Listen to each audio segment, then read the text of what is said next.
What if I told you that, in the final days of World War II, American soldiers and German soldiers fought side by side against the Nazis? It sounds impossible.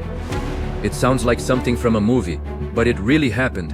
And the place where it happened makes the story even more unbelievable. A castle, high in Austria, surrounded by mountains, filled with prisoners, and attacked by fanatical SS soldiers who refused to accept that the war was already lost. This is the story of the Battle of Castle Itter, one of the strangest and most incredible battles of World War II. By May of 1945, Nazi Germany was collapsing. Hitler was dead. Berlin had fallen. The Allied armies were pushing deeper into Europe, and millions of German soldiers were surrendering. For most people, the war was basically over, but not for everyone. Some of the most loyal Nazi SS units were still fighting. They were desperate, dangerous, and willing to kill anyone they saw as a traitor. And inside a small castle in Austria, a group of prisoners was trapped right in the middle of that chaos. The castle was called Castle Itter. From the outside, it looked like something out of a fairy tale. Stone walls, tall towers, a quiet mountain setting. But during the war, it had become a prison. Not an ordinary prison. Inside Castle Itter were some of the most important French prisoners held by Nazi Germany. Former prime ministers, military leaders, political figures, people the Nazis considered valuable hostages. They had survived years of war, captivity, fear, and uncertainty. And now, just days before liberation, they were in danger of being killed. As Nazi Germany collapsed, the guards at the castle began to lose control. Some fled, some disappeared. Communication broke down. Nobody really knew who was in charge anymore. But the prisoners understood one thing very clearly: if the SS came back, they might not leave that castle alive. And that is when this story takes a turn that almost sounds unbelievable. A German officer named Josef Gangl decided to turn against the Nazis. Gangl was not an American.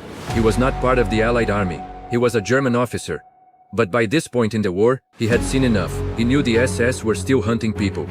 He knew civilians and prisoners were in danger. And he knew that if he did nothing, innocent people could die. So instead of continuing to fight for a collapsing regime, Gangl made a choice. He chose to protect the prisoners. He chose to help the resistance.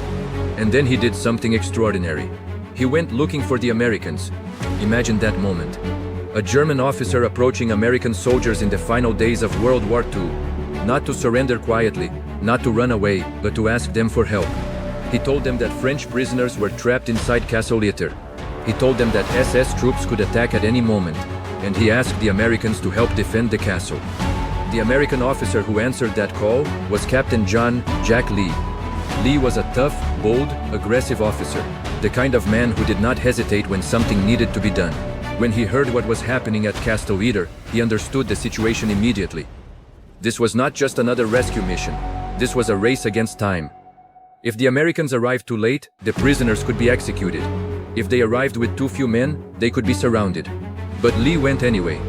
With a small force of American soldiers, a Sherman tank, and help from German anti-Nazi soldiers, he moved toward the castle. Think about that image. An American officer, a German officer, a handful of American troops, German soldiers who had turned against the Nazis, Austrian resistance fighters, all moving toward a medieval castle to rescue French prisoners from the SS. It sounds fictional, but it happened.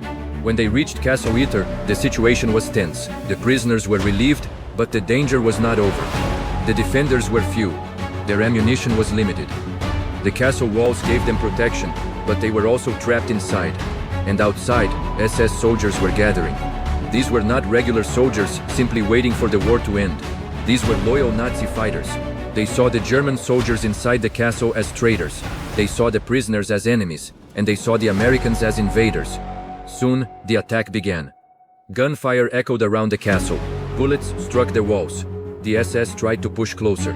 Inside the castle, the defenders prepared for a fight unlike almost anything else in World War II. Americans and Germans, who had been enemies for years, now fired from the same defensive positions. They were not fighting for territory. They were not fighting for glory. They were fighting to keep the people inside that castle alive. The prisoners themselves were not helpless either. Some of the French prisoners wanted to fight. These were older men, political leaders, and military figures, but they were not ready to simply wait to be killed. They grabbed weapons. They helped defend the castle. The scene must have been surreal. French prisoners, American soldiers, German defectors, Austrian resistance members, all standing together against the SS. At one point, the defenders' situation became desperate. Their ammunition was running low. The SS pressure was increasing. The American tank that had helped protect them was damaged. The castle was becoming more vulnerable by the minute, and help was not arriving fast enough. One of the French prisoners, Jean Borotra, a famous tennis player before the war, volunteered for a dangerous mission. He left the castle and ran through enemy fire to find American reinforcements.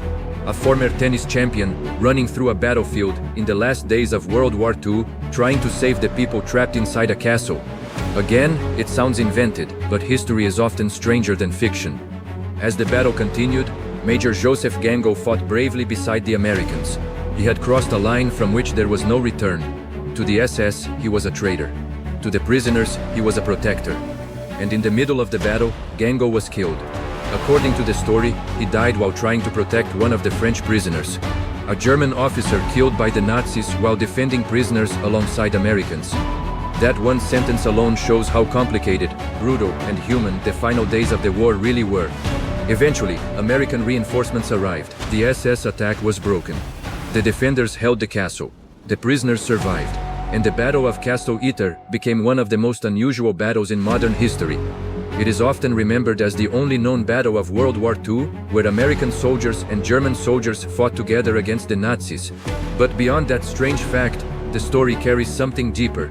It shows that, even in the darkest moments of history, people still had choices. Joseph Gango could have stayed silent, he could have looked away, he could have protected himself. Instead, he chose to act.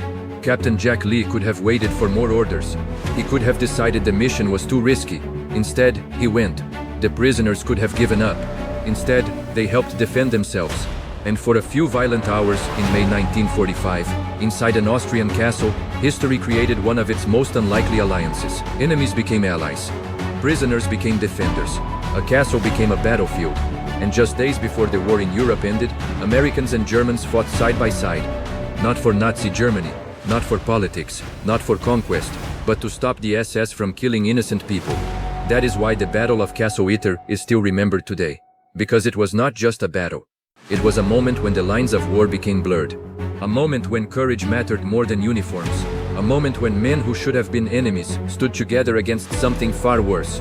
So the next time someone says history is simple, remember Castle Itter, remember the castle in Austria, remember the prisoners waiting inside. Remember the American captain who took the risk. Remember the German major who turned against evil. And remember that in the final days of World War II, one of the strangest things happened. Americans and Germans fought together against the Nazis.